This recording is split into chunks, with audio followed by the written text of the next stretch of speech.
Le pétrole est la principale ressource du Congo et le moteur essentiel pour la diversification de l'économie du pays. C'est dans cette veine que le patron du département ministériel des hydrocarbures, Bruno Jean-Richard Utois, a toujours invité les partenaires du secteur des huiles et du gaz à investir davantage dans le développement des champs pétroliers. Pour déterminer la fiscalité pétrolière, donc la part de l'or noir dans l'économie nationale, l'administration publique des hydrocarbures et les sociétés pétrolières ont tenu à Pointe-Noire du 13 au 15 avril 2022 la première réunion des prix pour 2022. L'organisation du comité des prix a été confiée aux sociétés Continent Congo, Petro Congo et HMLA EP Congo. Il découle de l'analyse des participants que les cours du baril connaissent une grande envolée.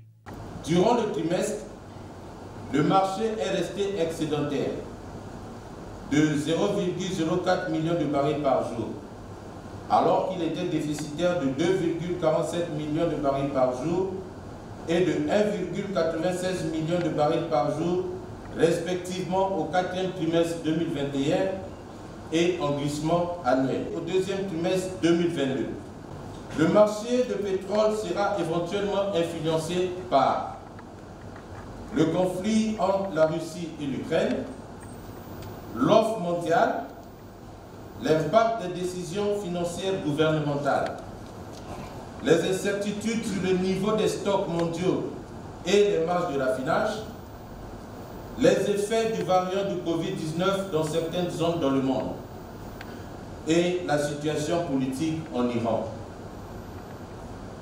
Ainsi, en prise à de nombreuses incertitudes, le prix de baril de Brent daté devrait afficher une moyenne inférieure à 100 $ par baril au 2e trimestre 2022 et au-delà de 100 $ par baril en moyenne pour l'année 2022.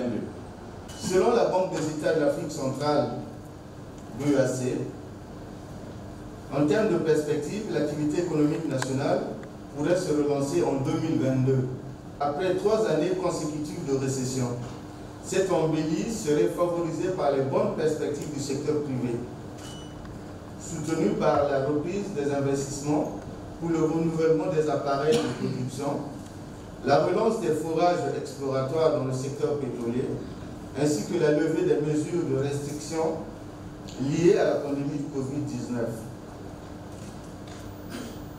Les différents scénarios géopolitiques nous incitent donc, en ce qui nous concerne, République du Congo, pays producteur, pétrole et de gaz, compagnie pétrolière, à mieux valoriser notre patrimoine pétrolier et gazier, et en particulier notre patrimoine gazier, pour s'inscrire dans la fameuse transition énergétique qui s'impose à nous. Nous avons parallèlement consolidé la date de la première goutte de gaz naturel liquéfié du Congo sur le permis Marine 12, opéré par la société Eni, qui devrait apparaître au cours du premier trimestre de l'année 2023. Le gaz naturel liquéfié servira également à la production améliorée, augmentée d'électricité.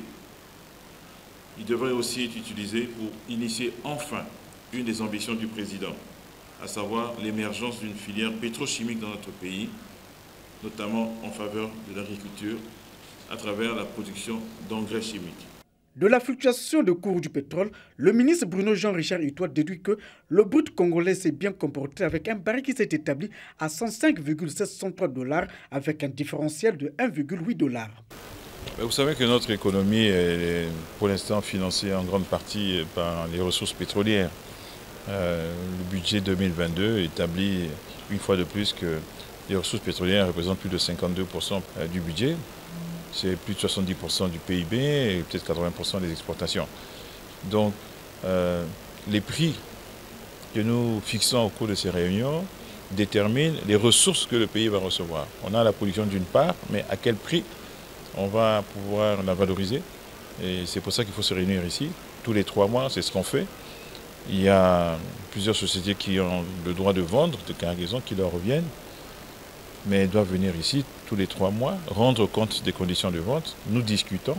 Nous avons la compagnie nationale qui vend aussi, donc elle connaît le marché. Nous-mêmes, nous sommes membres de l'OPEP, donc on essaie de connaître le marché. On partage ces points de vue Et ensuite, on regarde ce que chacun a fait comme réalisation au cours du trimestre passé et on définit ce qu'on appelle le prix fixé. C'est un prix fixé, c'est un prix négocié après discussion. Et c'est sur la base de ces prix-là, pour les différentes qualités de brut, nous avons le Geno Mélange, nous avons le Cosablend, nous avons le Yombo, nous avons aussi les gaz, butane et propane, tout cela est vendu. Bientôt on aura le LNG qui sera vendu à partir de début 2023. Et nous fixons un prix, et c'est ce prix-là que nous transmettons au ministère des Finances, à partir duquel il va donc calculer ce qui revient au Congo.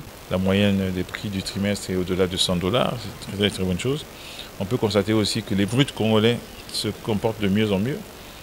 Nous avons terminé avec un différentiel positif moyen de 1,8, alors qu'avant on avait des décotes, c'est-à-dire des bruts qui étaient moins valorisés que les références. Et nous, notre référence s'appelle le Brent daté. On peut donc se réjouir de ça. Et on va continuer ainsi pour être sûr que le Congo tire le meilleur profit de ce pétrole qui, pour l'instant, est sa ressource principale. La réunion des prix pour le premier trimestre 2022 s'est achevée par la signature des prix des bruts.